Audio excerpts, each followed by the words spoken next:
নমস্কাৰ পৰীক্ষাৰ্থী এইটো ভিডিঅ'ৰ যোগেদি আমি আলোচনা কৰোঁ আহক 15 ছেপ্টেম্বৰৰ অনুষ্ঠিত হৈ যোৱা তৃতীয় বৰ্গৰ হাই ছেকেণ্ডাৰী লেভেলৰ পেপাৰৰ সাধাৰণ জ্ঞানৰ প্ৰশ্নকেইটাৰ শুদ্ধ উত্তৰ লগতে আপোনালোকেও চাই যাওক আপোনালোকে নিজে কিমানটা শুদ্ধ কৰিলে প্ৰথম প্ৰশ্ন লগতে কৈ থৈ দিওঁ এই পেপাৰখন যিবিলাকৰ সিৰিজ এ আছিলে সেই পেপাৰখনৰ অনুযায়ী হৈছে প্ৰথম প্ৰশ্ন আহোম সাম্ৰাজ্যৰ শেষৰ ৰাজধানীখনৰ নাম কি আছিল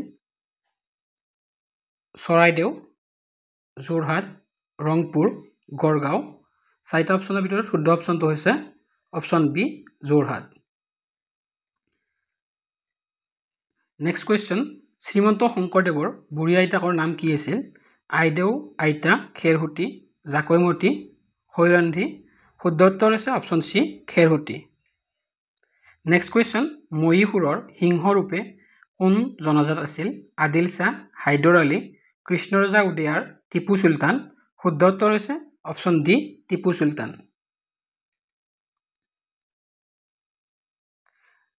তাৰে পিছৰ প্ৰশ্ন ভাৰতবৰ্ষৰ কোনটো ৰাজ্যত জালিয়ানৱালাবাগ স্থিত পাঞ্জাব হাৰিয়ানা ৰাজস্থান উত্তৰ প্ৰদেশ শুদ্ধ উত্তৰ হৈছে জালিয়ানৱালাবাগ বা জালিয়ানৱালাবাগ পাঞ্জাবত অৱস্থিত আৰু লগতে জালিয়ানৱালাবাগ কেতিয়া সংঘটিত হৈছিল বুলি সুধিলে 13 এপ্ৰিল 1919 চনত দ্বিতীয় বিশ্বযুদ্ধৰ সময়ত নিম্নলিখিত কোনখন দেশ অক্ষৰ গোটৰ অংশীদাৰ আছিল England France Japan Soviet union শুদ্ধ উত্তৰ হৈছে অপচন বি জাপান এংকৰ ৱাটৰ ধ্বংসাৱশেষসমূহ কোনখন দেশৰ নিউজিলেণ্ড ভিয়েটনাম ইণ্ডোনেছিয়া কম্বোডিয়া শুদ্ধ উত্তৰ হৈছে অপচন ডি কম্বোডিয়া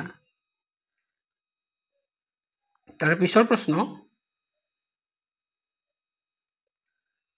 নিম্নলিখিত কোনবোৰ দেশৰ সৈতে অসমে আন্তৰ্জাতিক সীমান্ত ৰেখা স্পৰ্শ নকৰে ভূটান আৰু চীন আৰু বাংলাদেশ আৰু ভূটান म्यानमार আৰু বাংলাদেশ শুদ্ধ উত্তৰ হৈছে অপচন সি বাংলাদেশ আৰু ভূটানৰ লগত অসমে আন্তৰ্জাতিক সীমান্ত স্পৰ্শ কৰে যদি এখন বিমান চেন্নাইৰ পৰা গুৱাহাটীলৈ পোনে পোনে উৰি আহি আছে তেন্তে বিমানখন কোনটো দিশলৈ উৰি আছে দক্ষিণৰ পৰা পূবলৈ পূবৰ পৰা পশ্চিমলৈ পশ্চিমৰ পৰা পূবলৈ উত্তৰৰ পৰা পূবলৈ শুদ্ধ উত্তৰটো হ'ব অপচন ডি উত্তৰৰ পৰা পূবলৈ তাৰে পিছৰ প্ৰশ্ন ভাৰতৰ আটাইতকৈ পশ্চিমত থকা ৰাজ্য কোনখন ৰাজস্থান পাঞ্জাব মহাৰাষ্ট্ৰ গুজৰাট শুদ্ধ উত্তৰ হৈছে অপচন ডি গুজৰাট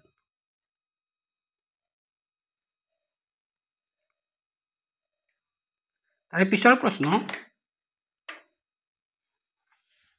নিম্নলিখিত কোনটো শৃংগ হিমালয়ৰ অন্তৰ্গত নহয় অন্নপূৰ্ণা কাংটো আনাইমুদি কামেট শুদ্ধ উত্তৰ হৈছে নিম্নলিখিত শৃংগকেইটাৰ ভিতৰত হিমালয়ৰ অন্তৰ্গত নহয় আনাইমুদি অপচন সি হৈছে শুদ্ধ উত্তৰ কোন মহাদেশৰ সমীপৰ সাগৰত বৃহৎ প্ৰবাল প্ৰাচীৰ অৱস্থিত উত্তৰ আমেৰিকা অষ্ট্ৰেলিয়া আফ্ৰিকা ইউৰোপ শুদ্ধ উত্তৰ হৈছে অপচন বি অষ্ট্ৰেলিয়া নিম্নলিখিত কোনটো দক্ষিণ আমেৰিকাৰ এক পৰ্বতমালা এন্ডিজ কাৰাকোৰাম আলপাছ ককেছাছ শুদ্ধ উত্তৰ হৈছে অপচন এ এন্ডিজ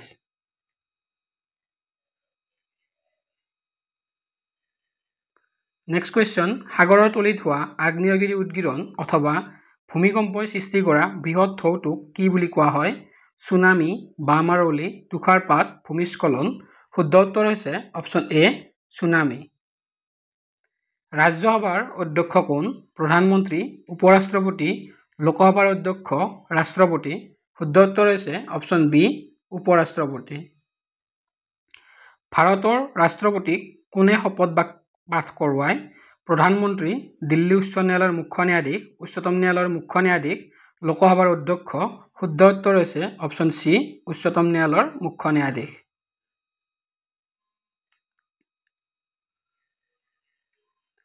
নিম্নলিখিত অসমৰ বাদ্যযন্ত্ৰসমূহৰ কোনটো সাধাৰণতে বাঁহেৰে নিৰ্মিত দবা মৃদাংগ দতুৰা টকা শুদ্ধ উত্তৰটো হৈছে অপচন ডি টকা টোকলাই চাহ গৱেষণা কেন্দ্ৰ ক'ত অৱস্থিত যোৰহাট লখিমপুৰ তিনিচুকীয়া ধেমাজি শুদ্ধ উত্তৰ অপচন এ যোৰহাট গোবিন্দ ভৱন কাৰ্যালয় এটা গোট গীতা প্ৰেছ কোনখন ৰাজ্যত অৱস্থিত উত্তৰাখণ্ড হিমাচল প্ৰদেশ মহাৰাষ্ট্ৰ উত্তৰ প্ৰদেশ শুদ্ধ উত্তৰ হৈছে গোবিন্দ ভৱন কাৰ্যালয় গোৰখপুৰত অৱস্থিত আৰু গোৰখপুৰ হৈছে উত্তৰ প্ৰদেশৰ এখন চহৰ তো শুদ্ধ উত্তৰ হ'ব উত্তৰ প্ৰদেশ নেক্সট কোৱেশ্চন ভাৰতীয় সংসদত কোনো এটা দিনৰ অধিৱেশনত আগতীয়া জাননী অবিহনে প্ৰশ্ন বিষয় আদি উত্থাপন কৰিবৰ বাবে ধাৰ্য কৰি থোৱা এঘণ্টা সময়ক কি বুলি কোৱা হয় স্বাধীন কাল মধ্যাহ্ন ভোজনৰ কাল শূন্য কাল দলীয় কাল শুদ্ধ উত্তৰ অপশ্যন চি শূন্য কাল নীতি আয়োগৰ অধ্যক্ষ কোন বিত্তমন্ত্ৰী প্ৰধানমন্ত্ৰী ভাৰতীয় ৰিজাৰ্ভ বেংকৰ গভৰ্ণৰ উপৰাষ্ট্ৰপতি শুদ্ধ উত্তৰ অপশ্যন বি প্ৰধানমন্ত্ৰী নুমলীগড় শোধনাগাৰ অসমৰ কোনখন জিলাত অৱস্থিত শিৱসাগৰ যোৰহাট ডিব্ৰুগড় গোলাঘাট শুদ্ধ উত্তৰ অপশ্যন চি গোলাঘাট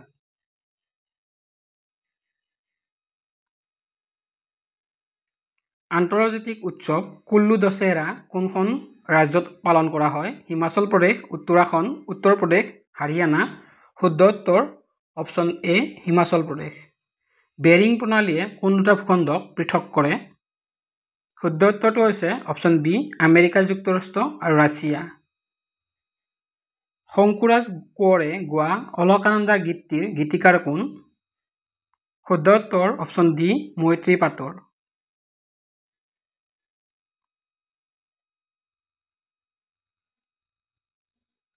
অপৰাধমূলক ৰোমাঞ্চকৰ কাহিনীৰ লেখক ৰঞ্জু হাজৰিকাৰ আচল নাম কি উত্তৰ অপশ্যন ডি কুমুদ চন্দ্ৰ হাজৰিকা শান্ত শিষ্ট হৃষ্টপুষ্ট মহাদুষ্ট নামৰ শিশু পুথিখন কোনে লিখিছিল উত্তৰ অপশ্যন চি ভৱেন্দ্ৰনাথ শইকীয়া কাঞ্চীপুৰম শাড়ী কোনখন ৰাজ্যত উৎপাদন কৰা হয় উত্তৰ option B Tamil Nadu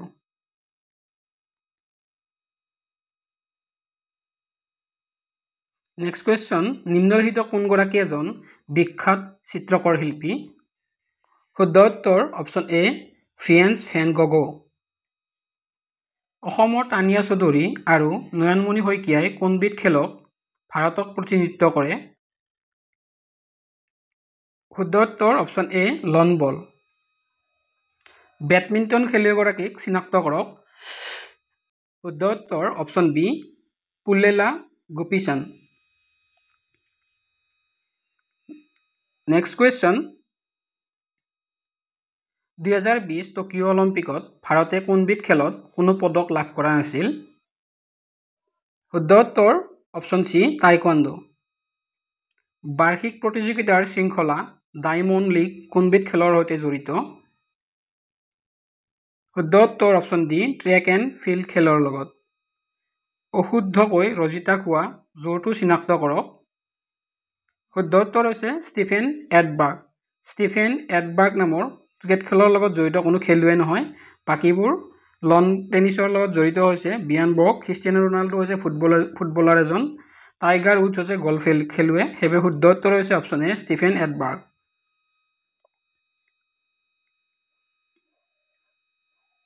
next question ৰাষ্ট্ৰীয় যুদ্ধ স্মৃতি সৌধটি ক'ত অৱস্থিত শুদ্ধ উত্তৰ অপশ্যন বি নতুন দিল্লী নিম্নলিখিত কোনটোৰ সৈতে অসম চৰকাৰৰ মিছন বসুন্ধৰা সম্পৰ্কিত শুদ্ধ উত্তৰ অপশ্যন চি ভূমিলেখ্য আৰু ভূমি ৰাজহ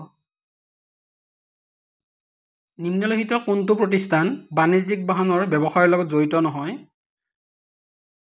মহিন্দ্ৰা এণ্ড মহিন্দ্ৰা হৈছে বাণিজ্যিক বেংকৰ লগত জড়িত টাটা মটৰ্ছ বাণিজ্যিক বেংকৰ লগত জড়িত ফৰ্চ মটৰ্ছ বাণিজ্যিক বেংকৰ লগত জড়িত সেইবাবে শুদ্ধ উত্তৰটো হৈছে লাৰ্চেন এণ্ড টুৰ্বো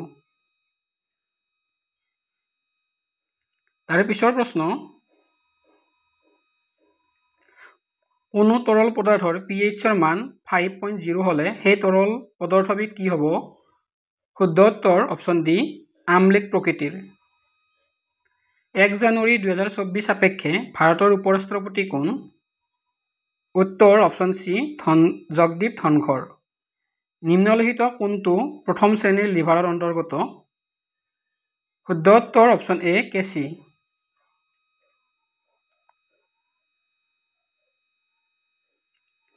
কোন দেশৰ জাতীয় পতাকাত ৰঙা পৃষ্ঠভূমিত বগা ৰঙৰ এটা ক্ৰছ চিহ্ন থাকে শুদ্ধ উত্তৰ অপশ্যন বি ছুইজাৰলেণ্ড। নিম্নলিখিত কোনটোক আটাইতকৈ পুৰণি সংকলন বুলি বিবেচনা কৰা হয়? উত্তৰ অপশ্যন চি ঋগ্বেদ। নিম্নলিখিত কোনটো স্থান সিন্ধু উপত্যকাৰ সভ্যতাৰ অন্তৰ্গত? শুদ্ধ উত্তৰ অপশ্যন চি মহেঞ্জোদাৰো।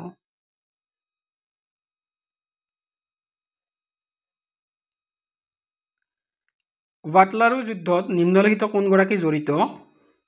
উত্তৰ অপশ্যন এ নেপোলিয়ান বনপাৰ্ট। ভৈৰৱকুণ্ড নিম্নলিখিত কোনটো বিকল্পৰ ত্ৰিসংযোগী স্থান? উত্তৰ হৈছে অপশ্যন বি অসম, ভূটান আৰু অৰুণাচল প্ৰদেশ। নিম্নলিখিত কোনবিধৰ সোৱাদ সচৰাচৰ লুণীয়া? শুদ্ধ উত্তৰ অপশ্যন ডি সাগৰীয়া পানী। নেক্সট কুৱেশ্যন, নিম্নলিখিত কোন পৰ্বতমালা উত্তৰ পূব ভাৰতত অৱস্থিত? উত্তৰ অপশ্যন এ বৰাইল পৰ্বতমালা।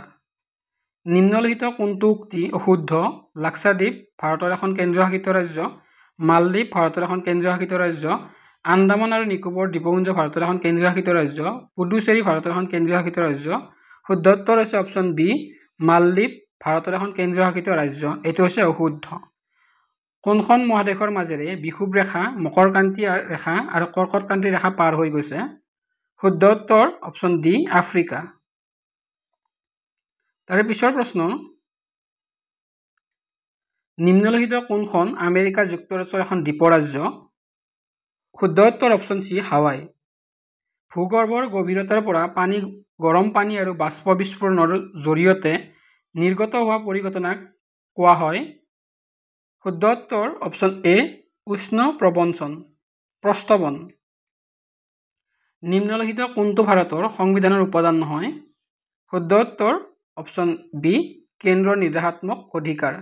বাকীকেইটা ভাৰতীয় সংবিধানৰ লগত জড়িত। ৰাষ্ট্ৰীয় পৰিচালনা, নিৰ্দেশাত্মক নীতি, মৌলিক অধিকাৰ, মৌলিক কৰ্তব্য এই সকলোবোৰ ভাৰতৰ সংবিধানৰ লগত জড়িত, কিন্তু কেন্দ্ৰৰ নিৰ্দেশাত্মক অধিকাৰ ভাৰতৰ সংবিধানৰ লগত জড়িত নহয়। তাৰে পিছৰ প্ৰশ্ন, মূল্যৰ স্তৰৰ ক্ৰমাগত বৃদ্ধিক কোৱা হয়? শুদ্ধ উত্তৰ অপশ্যন ডি মুদ্ৰাস্ফীতি। ৰাষ্ট্ৰীয় গ্ৰাম্য জীৱিকা অভিযান কি বুজায়? শুদ্ধ উত্তৰ অপশ্যন বি দীনদয়াল অন্ত্যোদয়া যোজনা। অপশ্যন বি হৈছে শুদ্ধ উত্তৰ। নিম্নলিখিত কোনখন উপন্যাস পদ্মশ্ৰী ৰংবং তেৰাঙে ৰচনা কৰিছিল? শুদ্ধ উত্তৰ হৈছে অপশ্যন চি ৰংমিলিৰ হাঁহি। নেক্সট কুৱেশ্যন, নিম্নলিখিত কোনটো ভাৰতৰ কেন্দ্ৰীয় সশস্ত্ৰ আৰক্ষী বাহিনী নহয়? শুদ্ধ উত্তৰ অপশ্যন এ ভাৰতীয় উপকূল ৰক্ষা বাহিনী। ৰূপৰ ৰাসায়নিক সংকেত কি? শুদ্ধ উত্তৰ অপশ্যন এ AG। 1 জানুৱাৰী 2024 সাপেক্ষে আমেৰিকা যুক্তৰাষ্ট্ৰৰ ৰাষ্ট্ৰপতি কোন? শুদ্ধ উত্তৰ অপশ্যন চি জো বাইডেন।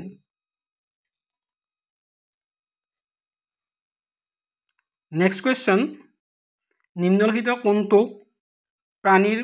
কোনটোক প্ৰাণীকোষৰ শক্তিৰ ভঁৰাল বুলি কোৱা হয়? শুদ্ধ উত্তৰ অপশ্যন ডি মাইক্ৰকণ্ড্ৰিয়া। নিম্নলিখিত কোনখন দেশত সাগৰীয় উপকূল নাই? শুদ্ধ উত্তৰ option B Afghanistan. Next question, পৃথিৱীৰ বৃহত্তম দ্বীপ গ্ৰীণলেণ্ড কোনখন দেশৰ অংশ? শুদ্ধ উত্তৰ হ'ব অপশ্যন এ ডেনমাৰ্ক। তো যিবিলাকে পৰীক্ষা দিছিলে গমেই পাইছে যে GS-ৰ 60টা কুৱেশ্যন আছিলে। আমি এইটো ভিডিঅ'ত গোটেই 60টা কুৱেশ্যন আলোচনা কৰিলোঁ। আপোনালোকে চাব কিমানটা শুদ্ধ কৰিলে। তো আজিৰ ভিডিঅ'টোৰ ইমানখিনিয়ে। ধন্যবাদ।